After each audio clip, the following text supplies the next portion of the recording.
Next question ہے حضرت امام ابو حنیفہ رحمۃ اللہ اور حضرت عبدالقادر جیلانی رحمۃ اللہ سے متعلق مشہور ہے کہ 40 سال تک عشاء کے وضو سے فجر کی نماز پڑھتے رہے، کیا یہ واقعی درست ہے؟ اس کو تو میں بعد میں ڈسکس کرتا ہوں. ہمارے تو بزرگ جو ہیں وہ، آپ کے بزرگ تو 2 نمازیں ایک وضو سے پڑھتے تھے نا. ہمارے یہاں ایسے بزرگ ہیں جنہوں نے کئی دفعہ ایک وضو سے 4 نمازیں پڑھی ہیں.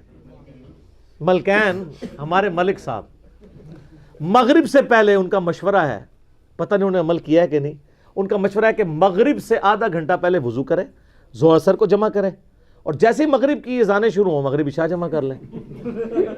ظہر و اثر جمع تاخیر اور مغرب اور عشاء جمع تقدیم. اللہ اکبر. اور ایک اور بھی آپ کو بتاتے ہیں، آپ کے بزرگ تو عشاء کے وضو سے فجر پڑھتے تھے، ہم آپ کو مغرب کے وضو سے بھی فجر پڑھوا سکتے ہیں.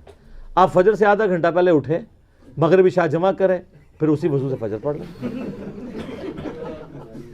سب کہانیاں ہیں بھائی، اس طرح نہیں ہو سکتا. پھر وہ پوری دیہڑی ستے رہنے ہونے نے، یا تو دیہڑ دی 5 نمازاں پڑھ لین جڑی فرض نے، تو یار رات دی عبادت کر لین. یہ تو ہو ہی نہیں سکتا. جی وہ تو چلو ایک علیحدہ گل ہے، جھوٹ، یہ بالکل جھوٹ ہے، اور اس میں کوئی بزرگوں کا مذاق نہیں ہے. بزرگ بھی اگر یہ سنیں نا پہلی دفعہ، ان کی بھی ہنسی چھوٹ جائے کہ یار کیا کہہ رہے ہو.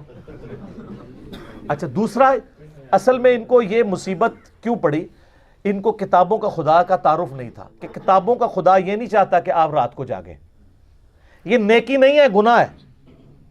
جی بخاری مسلم دونوں میں حدیث ہے، عبداللہ بن عمر بن عاص کی شکایت پہنچی ان کی بیوی کی طرف سے نبی علیہ السلام تک کہ جب سے شادی ہوئی ہے یہ رات کو عبادت کرتا ہے، دن کو روزہ رکھتا ہے.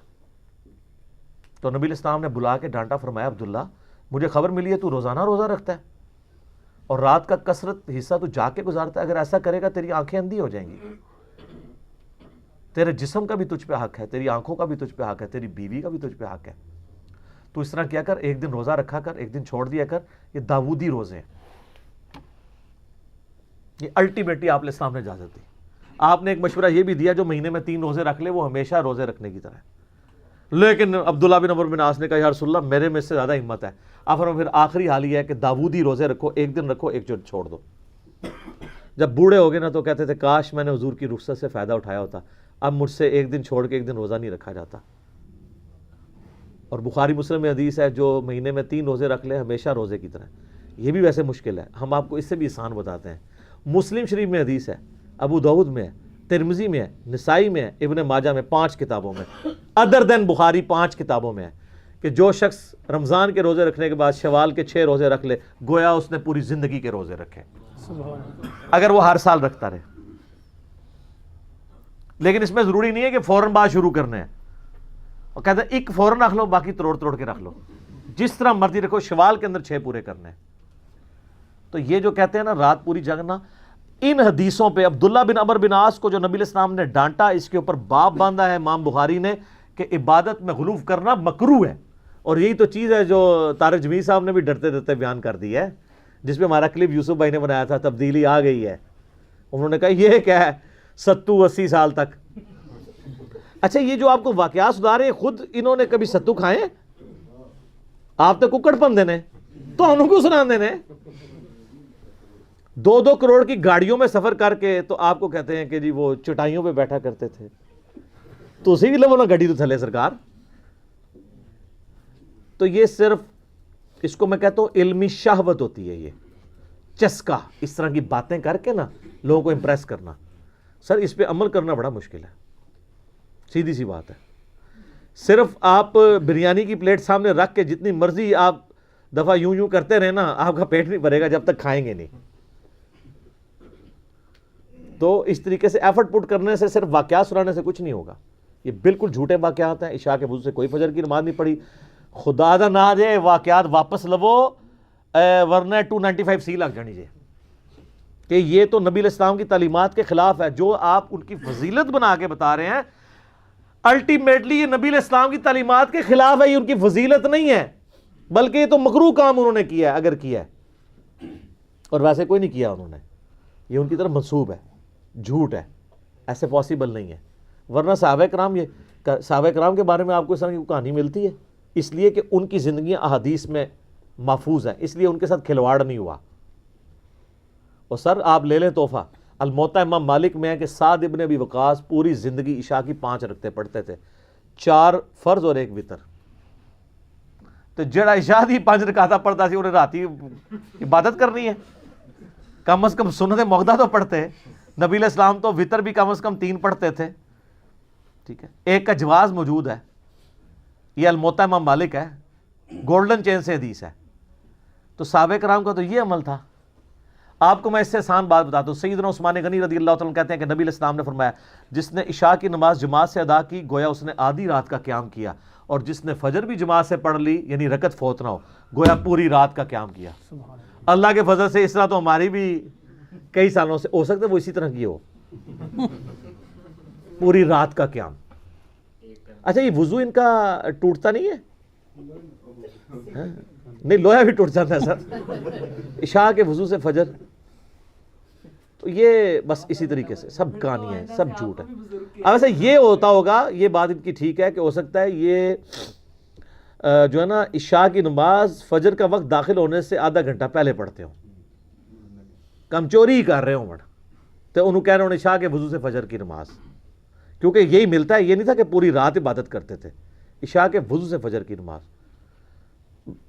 ہو سکتی ہے اس طرح اگر کوئی پڑھنا چاہتا ہے. عشاء کا آخری وقت رہتا ہے. الموجم الکبیر طبرانی کے اندر بھی اور شرح معانی الاثار کے اندر موجود ہے. حضرت ابو ہریرہ کہتے ہیں کہ فجر کا وقت داخل ہونے سے پہلے جس نے عشاء پڑھ لی اس کی عشاء درست ہے. وہ مسلم شریف میں جو حدیث ہے نا کہ آدھی رات تک وقت رہتا ہے وہ افضل وقت ہے. عشاء کا وقت فجر کا وقت داخل ہونے تک رہتا ہے.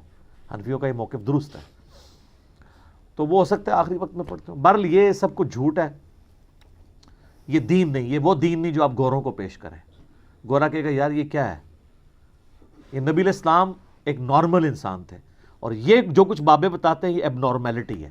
اسی لیے تو ہم کہتے ہیں کہ مرنے سے پہلے اے مسلمان کر لے اس پہ غور. کتابوں کا خدا اور ہے، بابوں کا خدا اور. ٹھیک ہو گیا. اگلا کوشچن آیا علی بھائی، ایک طرف تو آپ لوگ عیسیٰ علیہ السلام کے حق میں مردے زندہ کرنے کے معجزے کو مانتے ہیں، اور دوسری طرف اگر کوئی شیخ عبد القادر جیلانی رحمۃ اللہ کا مردہ زندہ کرنے والا واقعہ بیان کر دے تو اس کا مذاق بھی اڑاتے ہیں. آخر کیوں؟ اس لیے کہ حضرت عیسیٰ علیہ السلام کی سند تو قرآن میں نازل ہوئی ہے. شیخ عبد القادر جیلانی رحمۃ اللہ علیہ کی سند کہیں نازل نہیں ہوئی ہے. اور یہ جو کہانیاں آپ کو کرواتے ہیں نا کہ اگلے انبیاء کو جتنے معجزات ملے تھے وہ ہمارے نبی علیہ السلام کو کمبائنڈ فارم میں مل گئے، یہ بھی کہانی ہے. میں آپ کو بتا دیتا ہوں کئی چیزیں جو نہیں ملی. صحیح بخاری اور مسلم میں حدیث ہے قیامت والے دن سب سے پہلے ابراہیم علیہ السلام کو لباس پہنایا جائے گا، سب لوگ ننگے اٹھائے جائیں گے. تو یہ فضیلت ابراہیم علیہ السلام کے پاس ہے. بخاری مسلم میں حدیث ہے قیامت والے دن میں سب سے پہلے قبر سے نکالا جاؤں گا، لیکن میں دیکھوں گا کہ موسیٰ علیہ السلام مجھ سے پہلے ہی اللہ کے عرش کا پایا تھامے ہوئے کھڑے ہوں گے.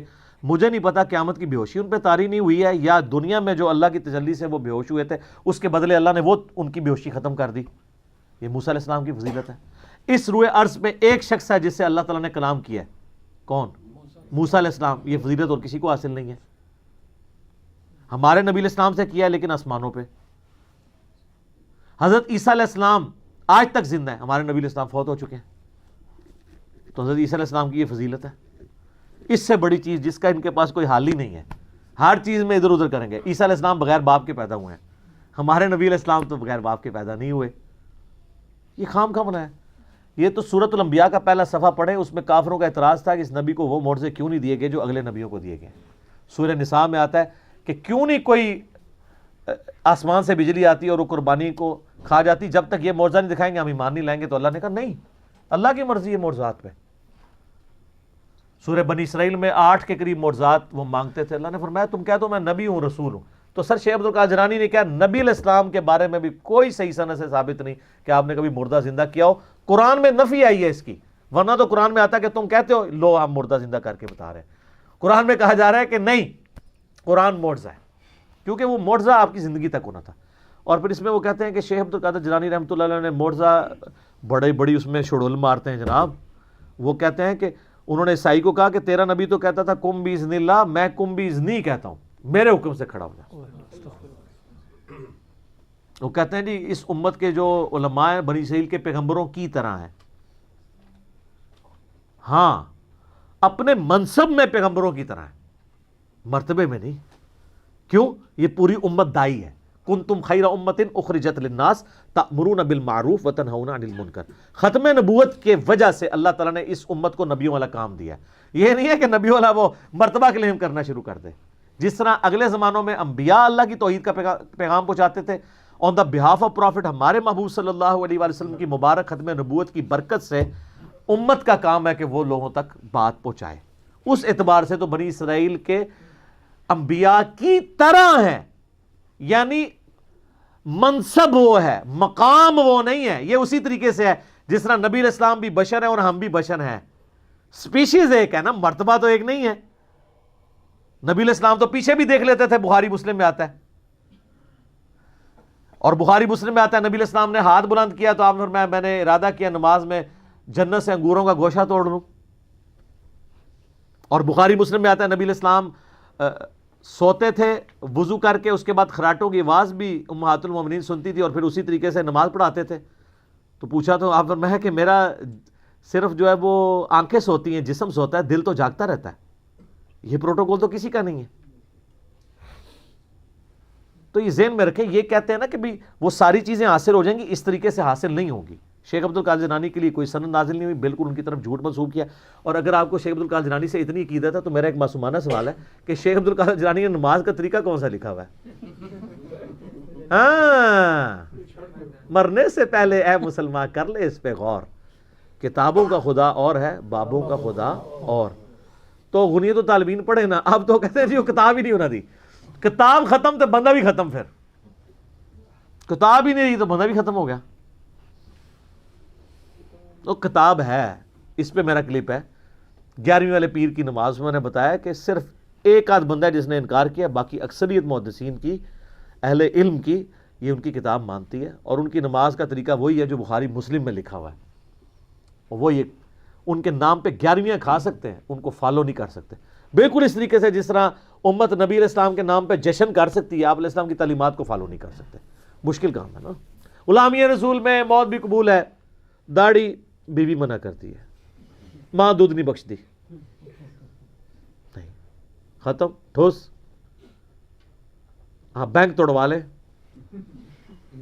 سڑکوں پہ ٹائر جلوا لے, لیکن پریکٹیکلی دین پہ چلنا یہ بہت مشکل ہے. فجر کی نماز کے لیے اٹھنا مشکل ہے, یہ قبول نہیں ہے. ٹھیک ہو گیا.